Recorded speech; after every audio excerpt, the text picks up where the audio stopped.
بسم الله الرحمن الرحيم. الحمد لله رب العالمين، والصلاة والسلام على النبي الكريم وعلى آله وأصحابه أجمعين ومن تبعهم بإحسان إلى يوم الدين.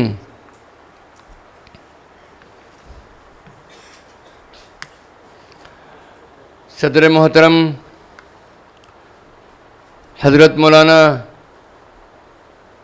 خالد سیف اللہ صاحب رحمانی دامت برکاتہم،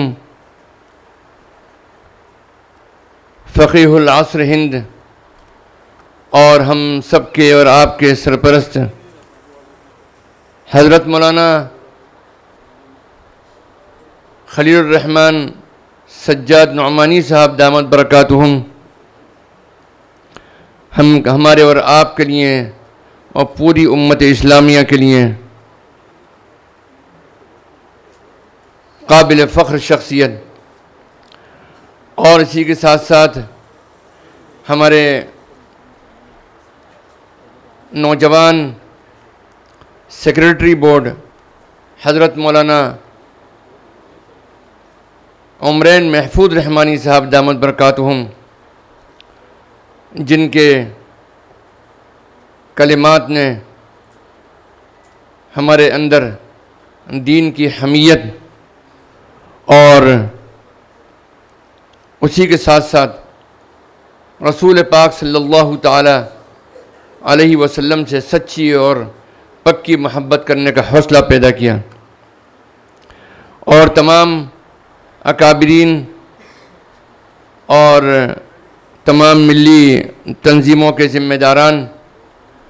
اور اسٹیج پر بیٹھے ہوئے ہمارے تمام معزز شخصیات اور قابل احترام حاضرین مجلس، ہمیں بڑی خوشی ہے کہ آج ہم اور آپ ہندوستان کے جس تاریخی شہر بمبئی میں موجود ہیں، اس شہر کی ایک عظیم تاریخ رہی ہے۔ ہر دور میں ظلم اور زیادتی اور آئین کی خلاف ورزی کے خلاف یہاں سے ایک مؤثر آواز بلند ہوئی ہے، اور حکومتوں کو اس کے سامنے گھٹنے ٹیکنے پڑے ہیں۔ آزادی ہند کے بعد جب اس ملک میں مسلم پرسنل لا اور شریعت اسلامی کے خلاف قانون سازی کی کوشش کی گئی، تو اسی عروس البلاد بمبئی میں تحفظ شریعت کا عظیم الشان کنونشن ہوا۔ کچھ دیر کے لیے ذرا ایکٹیویٹیز کم کر دیا تھوڑا سا، جس میں ہندوستان کی تاریخ میں پہلی مرتبہ مسلمانان ہند کے تمام مسالک و مکاتب فکر کے سرکردہ حضرات شریک ہوئے اور اتحاد ملت و تحفظ اور تحفظ شریعت کا اتنا مضبوط پیغام دیا کہ حکومت کو اپنے شریعت مخالف عزائم سے قدم پیچھے ہٹانا پڑے۔ اسی کنونشن میں آل انڈیا مسلم پرسنل لا بورڈ کے قیام کی تجویز پاس ہوئی، اور 7 و 8 اپریل 1973 کو اتحاد ملت اور تحفظ شریعت کے عظیم مقصد کے لیے آل انڈیا مسلم پرسنل لا بورڈ کا قیام عمل میں آیا۔ 27 و 28 دسمبر 1972 کو بمبئی میں ہونے والے عظیم الشان مسلم پرسنل لا کنونشن کی عظمت کا اندازہ اس بات سے لگایا جا سکتا ہے کہ عظیم مفکر اسلام حضرت مولانا سید ابو الحسن علی ندوی رحمۃ اللہ علیہ نے اس عظیم کنونشن کی تصویر کشی کرتے ہوئے فرمایا تھا کہ اگر آج کسی بھی مسلک اور مشرب کی اہم شخصیت کے بارے میں سوال کیا جائے کہ وہ اس وقت کہاں ہیں، تو سب کا ایک ہی جواب ہوگا، اور وہ یہ کہ وہ اس وقت بمبئی کے آزاد میدان میں ہیں۔ اس اجلاس نے جہاں امت مسلمہ کو بلا تفریق مسلک ایک پلیٹ فارم پر جمع کیا اور دنیا کو یہ پیغام دیا کہ امت محمدیہ علی صاحبہ الصلاۃ والسلام میں احکام شریعت کے اتباع کے طریقے کچھ مختلف ہو سکتے ہیں، مگر یہ امت تحفظ شریعت اور احکام شریعت کی حفاظت اور بقا کے لیے متحد ہے، اور انشاءاللہ تا قیامت متحد رہے گی۔ وہیں حکومت سمیت پوری دنیا کو یہ پیغام واضح طور پر دیا کہ مسلمان اپنی شریعت میں کسی بھی طرح کی مداخلت کو برداشت نہیں کرے گا، اور ہندوستانی مسلمان کا جہاں یہ فیصلہ ہے کہ وہ اسی ملک میں پیدا ہوئے اور یہیں دفن ہوں گے، وہیں ان کا یہ بھی فیصلہ ہے کہ وہ اس ملک میں مکمل مذہبی آزادی اور دین و شریعت سے کوئی سمجھوتا کیے بغیر اپنے دینی شعار کے ساتھ میں رہیں گے انشاءاللہ۔ کسی شاعر نے کیا خوب ترجمانی کی ہے، جو جان مانگو تو جان دے دیں، جو مال مانگو تو مال دے دیں، جو جان مانگو تو جان دے دیں، جو مال مانگو تو مال دے دیں، مگر یہ ہم سے نہ ہو سکے گا کہ نبی کا جاہ و جلال دے دیں۔ یہ تاریخی شہر بمبئی ہندوستان کی اقتصادی تقدیر لکھنے کا کام کرتا ہے۔ جو بھی آواز یہاں سے بلند ہوتی ہے وہ دور دور تک جاتی ہے، اس کا اثر دور دور تک اور دیر تک رہتا ہے۔ آج جب ایک بار پھر وقت ترمیمی بل 2024 کے ذریعے حکومت ہند ہماری شریعت میں مداخلت کی کوشش کر رہی ہے، ہم سے ہماری مذہبی آزادی کو چھینا جا رہا ہے اور ہمارے آئینی حقوق کو کم کیا جا رہا ہے، ایسی صورت میں اس ناانصافی اور آئین اور دستور ہند کی خلاف ورزی کے خلاف عروس البلاد بمبئی سے جو آواز بلند ہوگی انشاءاللہ اس کا وزن حکومت ہند کو بھی محسوس ہوگا۔ ہمیں آج بمبئی میں منعقد ہونے والی عظیم الشان تحفظ اوقاف کانفرنس سے آل انڈیا مسلم پرسنل لا بورڈ کے متحدہ پلیٹ فارم سے مضبوط اور متحدہ اور واضح پیغام دینا ہے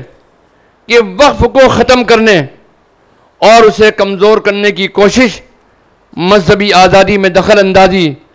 اور دستور ہند کی خلاف ورزی ہے، اسے قطعاً برداشت نہیں کیا جائے گا۔ وزیر داخلہ کا وقف ترمیمات کو طاقت کی بنیاد کے اوپر منظور کرانے کا عزم بالکل غیر دستوری اور غیر جمہوری ہے۔ اگر حکومت نے اس بل کو پاس کیا تو مسلمان آئینی اور جمہوری طریقے اپناتے ہوئے تاریخ کا شدید ترین احتجاج درج کروائیں گے انشاءاللہ۔ اس لیے ہماری حکومت ہند سے اپیل ہے کہ وہ ہر دھرمی کا رویہ چھوڑ دیں، اس ملک کو دستور اور آئین کے مطابق چلائے اور تمام شہریوں کے آئینی اور جمہوری حقوق کے تحفظ کو یقینی بنائے اور اپنا راج دھرم نبھائے۔ میں تفصیل میں جائے بغیر صرف چند سطروں میں ایک بات یہ آپ کو واضح کر دینا چاہتا ہوں کہ وقف کو شریعت اسلامی اور مسلم معاشرے میں بڑی اہمیت حاصل ہے۔ وقف اللہ کے قرب کو حاصل کرنے اور اللہ کی عبادت کرنے کا ایک بہترین اور عظیم طریقہ ہے۔ یہ کوئی عام مسئلہ نہیں بلکہ اللہ کی عبادت کا مسئلہ ہے۔ اب اللہ کی عبادت کیسے کرنی ہے، اس کے مسائل اور اس کی شرائط شریعت اسلامی کی روشنی میں علماء کرام طے کریں گے۔ یہی مذہب کا، عقل کا اور دستور ہند کا بھی تقاضا ہے کہ کسی بھی مذہبی معاملے کو اس مذہب کے علماء اور عمائدین کی رائے کے مطابق طے کیا جائے، جس کی ضمانت آئین ہند کے آرٹیکل 25 اور آرٹیکل 26 میں دی گئی ہے۔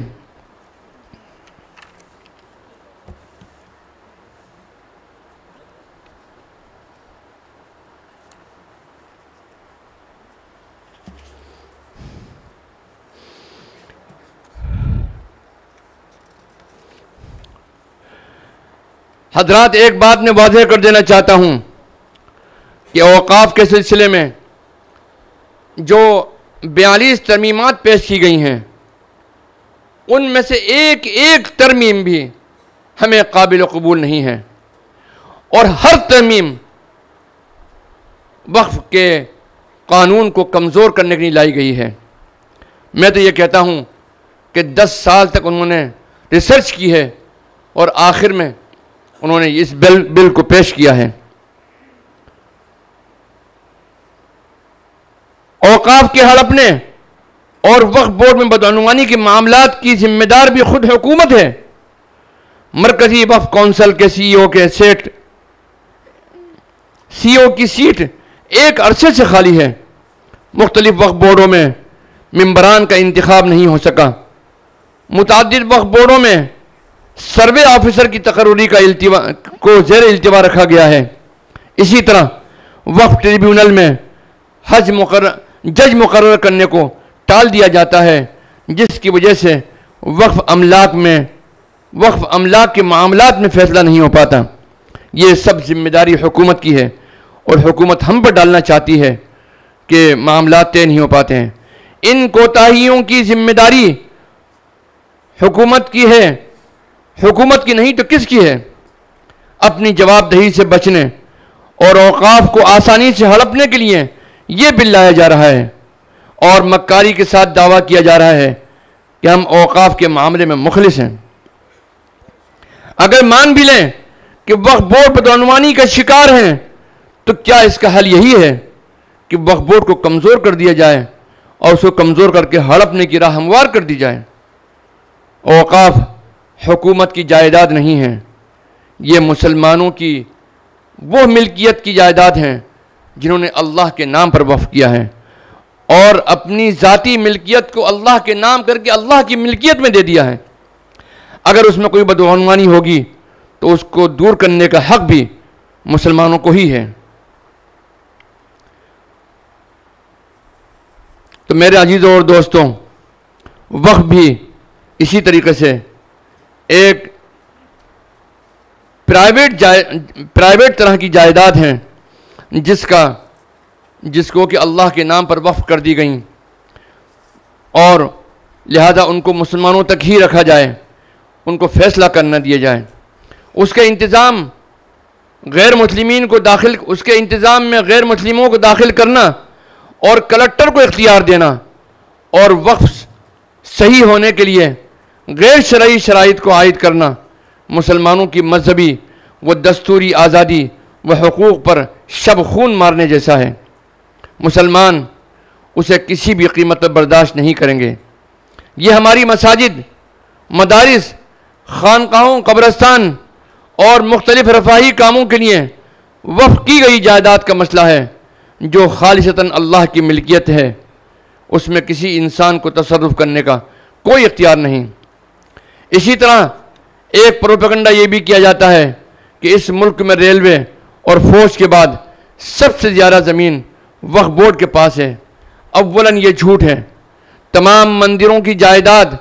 اور پراپرٹی کو اگر ایک ساتھ جوڑ لیا جائے تو ان کی جائیداد اوقاف کی جائیداد سے کہیں زیادہ ہے۔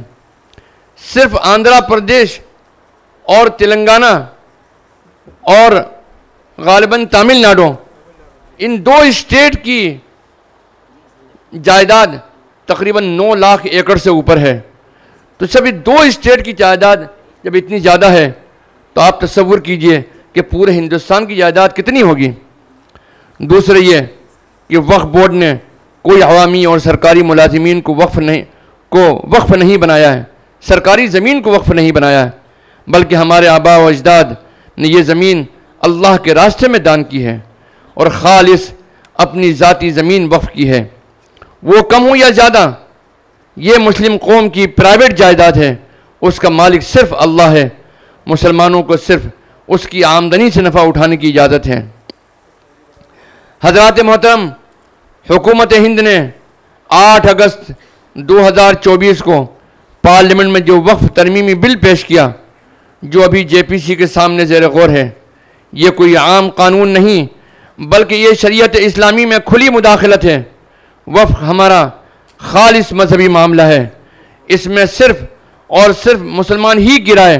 اور فیصلہ قابل قبول ہو سکتا ہے۔ مسلمان ہی طے کرے گا کہ ہمیں وقف کا انتظام کیسے کرنا ہے۔ وقف کو ختم کرنے اور اسے کمزور کرنے کی کوئی کوشش مذہبی آزادی میں دخل اندازی ہے، اسے قطعاً برداشت نہیں کیا جائے گا۔ وزیر داخلہ کا موقف ترمیمات کو منظور کرانے کا عزم غیر دستوری اور غیر جمہوری ہے۔ ان کو اپنے عہدے اور منصب کا لحاظ کرتے ہوئے ملک میں آئین اور دستور کی بالادستی کو یقینی بنانا چاہیے۔ ہم اس معاملے میں مبارکباد دیتے ہیں مہاراشٹر اور بمبئی کے مسلمانوں کو کہ جب کسی مسئلے میں قیادت کرنے کا مسئلہ آیا، بیداری کا مسئلہ آیا، تو وہ صف اول میں کھڑے دکھائی دیے۔ میں یہ بات عرض کر سکتا ہوں کہ 21ویں لا کمیشن نے جب UCC کے سلسلے میں رائے مانگی تو اس وقت جو رائے آئیں وہ تقریباً 80 لاکھ ٹوٹل رائے آئیں اور 52 لاکھ ای میل مسلمانوں کی طرف سے آئے مسلم پرسنل لا بورڈ کے ذریعے کے QR کوڈ کے ذریعے۔ آپ کو یہ بات معلوم ہوگی کہ تقریباً اس وقت ہم کو 45 دن کا موقع ملا تھا، اور ابھی حکومت اتنا اہم بل لے کر آئی ہے اور اس اہم بل کے اندر اس نے صرف 15 دن کا موقع دیا۔ آپ تصور کیجئے کہ مسلم پرسنل لا بورڈ کی جانب سے جو ای میل گئے وہ تقریباً 3 کروڑ 66 لاکھ تھے صرف 15 دن کے اندر۔ یہ اور ان دونوں موقع پر 21ویں لا کمیشن نے جب رائے مانگی تھی 2021-22 میں،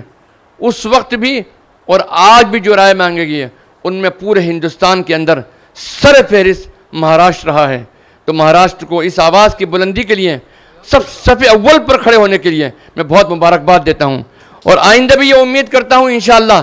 کہ آئندہ بھی آپ اپنا قائدانہ رول ادا کریں گے اور اس بات کی انتھک کوشش کریں گے کہ ہمارے اکابرین جس بات کا آپ کو حکم دیں گے، جو رہنمائی کریں گے، اس پر عمل کرتے ہوئے آپ صف اول میں آئندہ بھی کھڑے ہوئے دکھائی دیں گے۔ آمین ثم آمین یا رب العالمین، والصلاة والسلام علی النبی الکریم، والسلام علیکم ورحمۃ اللہ وبرکاتہ۔